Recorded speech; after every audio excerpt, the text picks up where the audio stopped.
Last time we calculated the area of a circle in terms of the circumference and the radius by following the strategy like this. We broke the circle up into a bunch of concentric rings. You're supposed to think of these as really thin rings.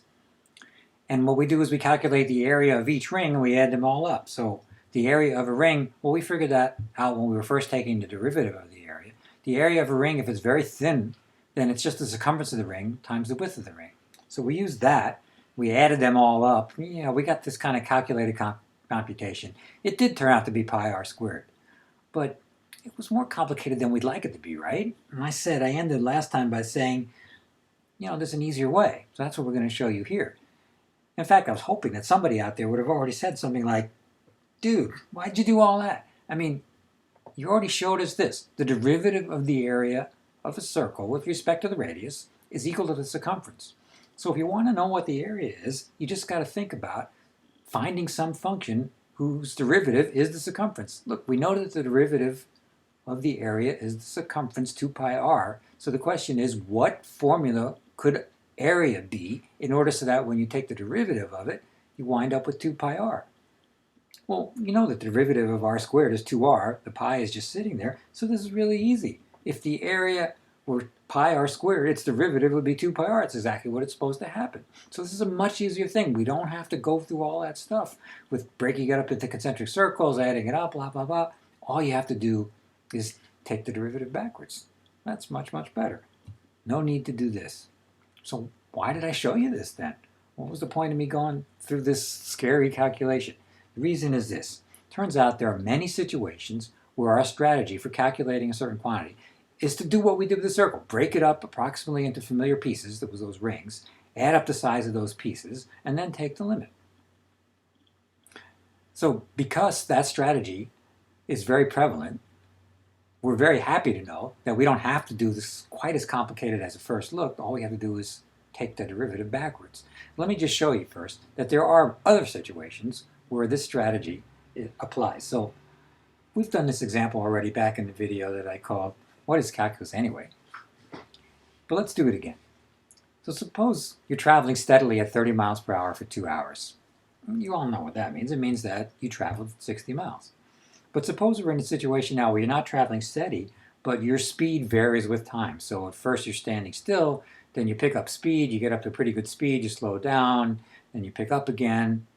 Now if I want to figure out how far I traveled, I can't multiply speed times time because there's no one speed. The speed keeps changing. So what can I do instead? Instead, I can focus on small amount of time. If I take a small amount of time like this, well, the speed is changing, yeah, but it doesn't change very much. So let's focus our attention there. Here's a small amount of time. The speed changes, but it's roughly this. So if I take this as a representative speed, if I multiply this particular speed times that amount of time, I'll be pretty close to the distance I traveled during that small amount of time. And if I do this for the whole trip, I break the whole trip up into small amounts of time. On each one of those, I multiply roughly what the speed is on that small amount of time, for that small amount of time. Multiply that, I'll get the distance that I traveled in, add them all up. Well, it won't be exactly right because the speed really varied even over the small amount of time, but how do we make it better? We consider even smaller amount of times. If this was a few seconds, then get it down to a second or a thousandth of a second or a nanosecond, something really small where the speed doesn't have a chance to change.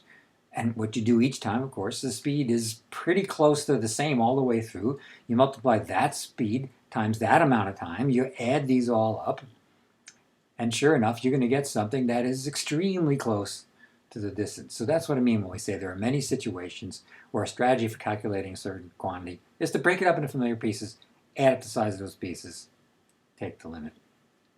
By the way, did you notice when I talked about this, if I take the representative speed, multiply it by the amount of time, that's the same as saying height times width. It's the area of the rectangle. When I add these all up, I get the area under this curve. Keep that in mind. We'll be coming back to that later. All right, so this process of doing this, breaking up into familiar pieces, blah, blah, blah, all that stuff, it's so prevalent, it actually has its own name. The process is called integration. And what we've seen is that this process of integration is pretty complicated, but fortunately we can shortcut it by doing something that's very much simpler, namely taking the derivative backwards. Now that idea is so important, it's called the Fundamental Theorem of Calculus. Integration can be accomplished by doing the reverse of taking the derivative. I've only shown you that for a circle, but it's true in general. And the idea behind it is pretty much the same as the ideas that I showed you about the circle. So we're very happy that we don't have to do this complicated. We can do this instead, which turns out to be relatively easy. That's the Fundamental Theorem of Calculus. So it's really nothing short of miraculous that we can do integration by doing derivatives in the reverse, because believe me, if you had to do integration the hard way, it would not be a class that freshmen or even high school students take. It would be way too hard. So it's a miraculous thing. It also seems sort of miraculous that integration, which is something we do where we break something up into pieces and add them all up, is even related to the derivative, which is something about rates of change. But that part's not miraculous. I mean, think about what we've done. If we look this over, for circles we've done two things. We found the derivative of the area, and we found the area in terms of the circumference. But in each case, the key insight was the same, that for a thin ring, the area is roughly, if the ring is thin enough, the area is very close to the circumference times the width. I mean, look, remember what we actually did here.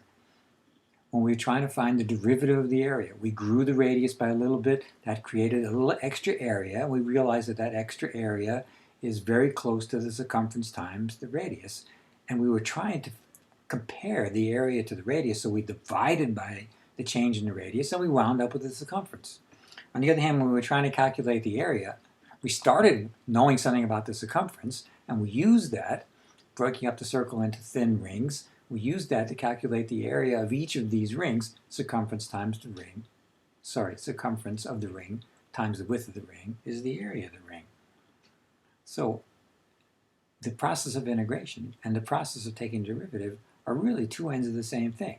For the derivative of the area of a circle, we divided the area of the ring by delta r to get the circumference.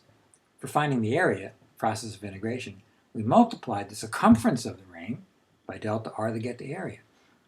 So it's not really a miracle here. It's just that it's two ends of the same thing.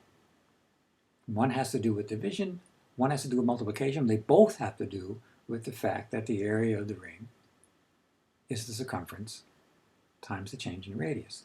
That is, the circumference times the width. So the name of this little mini-series of videos here suggested that are going to bring you to some of the fundamental ideas of calculus, and that's what this is. We're going to come back to these themes again and again, but for now, keep this in mind. The derivative has something to do with dividing. The area has something to do, the area or integration has something to do with multiplying, and it makes sense that these two things are inverses of each other because multiplication and division are inverses of each other. What else is left for us to do? Well, there's a little bit of unfinished business, and I also want to give you a hint of where we're going to go next.